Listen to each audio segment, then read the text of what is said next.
अर्जुन यह भी कहता है कि भगवान व्यक्ति को समझ पाना बहुत कठिन है। ये बड़े बड़े देवता भी जब तक वो भगवत पाठ पे भिन्न मर्म में भाव नहीं करता तब तक उसे समझना पाना अत्यंत कठिन है, क्योंकि एक महान रहस्य है। तो भगवान गीता क्या भगवत का प्रयोजन मनुष्य को बुद्ध संसार के अज्ञान से वारना। प्रत्येक व्यक्ति अनेक प्रकार के कठिनाई का फंसा रहता है। जिस प्रकार अर्जुन भी कुरुक्षेत्र में युद्ध करने के लिए कठिनाई में था, अर्जुन ने श्री कृष्ण से शरण ग्रहण कर ली। फलस्वरूप इस भगवत गीता को प्रवचन हुआ है।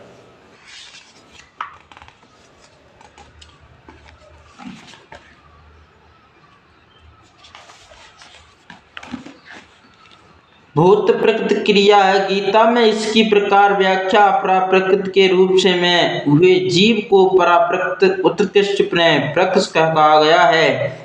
प्रकृत चाहे परा हो या अपरा सदैव नियंत्रण में रहती है। प्रकृत स्त्री स्वरूपा में और भगवान द्वारा उसी प्रकार नियंत्रण होती है। जिस प्रकार पत्नी ने अपने पति द्वारा प्रकृत सदैव अधीन रहती है, उस पर भगवान का प्रभुत्व तत्व रहता है, क्योंकि भगवान ही नियंत्रित के जीव तथा भूत प्रकृति दोनों ही परमेश्वर द्वारा अतिशासित एवं नियंत्रक होते हैं। गीता के अनुसार अज्ञात सारे जीव परमेश्वर के अंश है, लेकिन ये प्रकृति ही माने जाते हैं। इसका श्लोक भगवत गीता के 7वें अथवा में हुआ है। अप्रिय अत्यंत प्रकृत विधि में प्राग जीवतः अभाय में ये आधार जगत है। ये भूत प्रकृति मेरी अपरा प्रकृति लेखन के भी परे दूसरी प्रकृति जीव में भूतात अर्थात जीव है।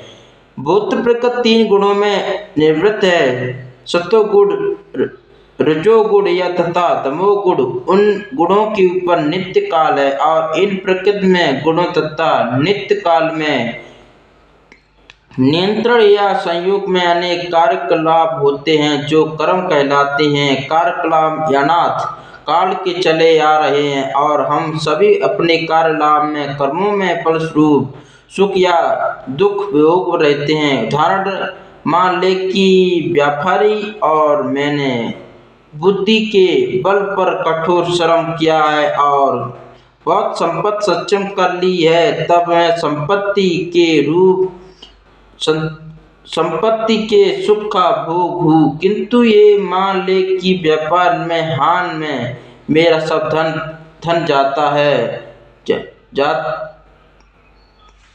धन जाता है रहा तो दुख का भोग हो जाता है। इसी प्रकार जीवन में प्रत्येक क्षेत्र में हम अपने कर्म से फल का सुख भोगते हैं या उसका कष्ट उठाते हैं, ये कर्म कहलाता है। ईश्वर जी प्रकृत काल का तथा कर्म इन सबकी व्याख्या भगवत गीता में हुई। इन 5 में से ईश्वर जी प्रकृत तथा काल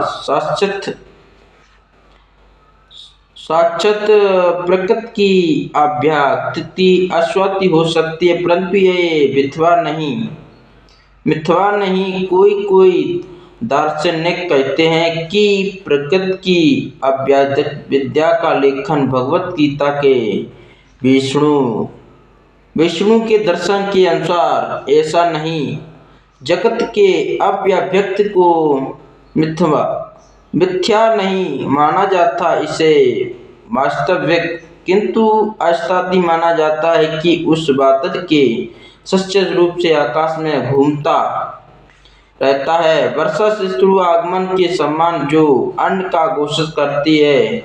ज्योति वर्षा ऋतु समाप्त होती है और बादल चलते जाते हैं, क्योंकि वर्षा द्वारा घोषित जारी फसल सूख जाती है। इसी प्रकार के बोध तक अभिव्यक्ति का एक निश्चित अंतराल में होती है, कुछ काल की ठहरती और फिर लुप्त हो जाती है। प्रकृति रूप से मैं कार्यलिशी लेखन ये चक्र निरंतर चलता रहता है, इसलिए प्रकृति शाश्वत मिथ्या नहीं। भगवान इसे मेरी प्रकृति कहते हैं। भूत प्रकृति अपरा प्रकृति परमेश्वर की भिन्न शक्ति का इस प्रकार जीव का परमेश्वर की शक्ति है।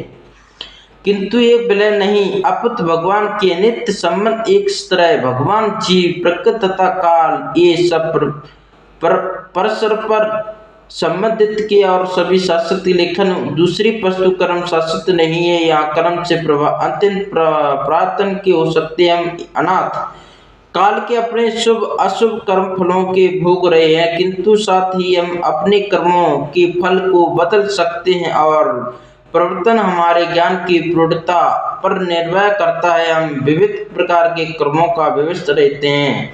निसंदेह हम ये नहीं जानते हैं कि किस प्रकार के कर्म करने क्रम फल के राय प्राप्त कर सकते हैं, लेकिन भगवत गीता में इसका विवरण हुआ है। ईश्वर अर्थात परमेश्वर की अस्तित्व प्रमेश चेतना सही रूप से जीव ईश्वर के अंश होने के कारण चेतन जीव तथा भूत प्रकृति दोनों के प्रकृति बताया गया है, अर्थात ये परमेश्वर की शक्ति का, किंतु इन दोनों के में से केवल जीव चेतन दूसरी प्रकृति चेतन नहीं है। यही अंतर के इसलिए जीव प्रकृति परा या उत्कृष्ट कहलाती है, क्योंकि जीव भगवान जैसी चेतन व्यक्ति का लेखन भगवान के चेतन परम और किसी को ये नहीं कहना चाहिए कि जीव के परम चेतन है। जीव कभी भी यहाँ तक कि अपनी सिद्ध अवस्था में भी परम चेतन नहीं हो सकता है, और ये सिद्धांत ब्राह्मक है कि जीव परम चेतन हो सकता है। चेतन हो तो हो सकता है, लेकिन पूर्ण या परम चेतन नहीं। जीव तथा ईश्वर के अंतिम भगवत गीता के 13 में अथवा बताया जाएगा कि ईश्वर चित्र के चेतन जैसा कि जीव में लेखन जीव केवल अपने शरीर के प्रति सचेत रहता है, जबकि भगवान समस्त शरीर को वृत्त के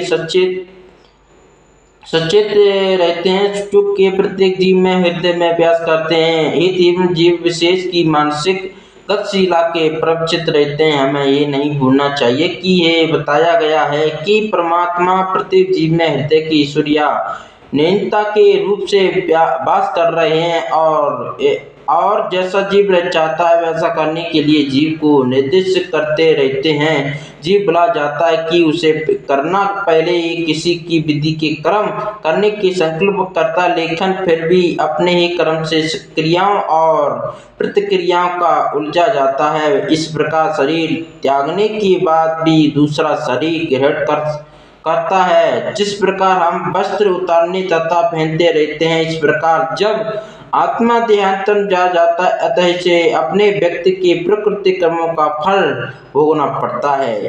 कारण आप में तभी बदल सकते हैं जब जीव सतोगुण के स्थित हो और उसे समझ की कौन से कर्म से करने चाहिए। यदि ये ऐसा करता है तो उसे व्यक्ति के प्रकृति कर्मों से सारे फल बदल जाते हैं, फलस्वरूप कर्म शाश्वत नहीं। इसलिए अपने कहा जाता है कि पांचों ईश्वर जीव प्रकृति काल तथा कर्म के में से 4 अशाश्वत कर्म शाश्वत नहीं हुए। राम सीता राम हरे राम, हरे राम हरे हरे राम। जय श्री राम हरे हरे सीता राम हरे राम।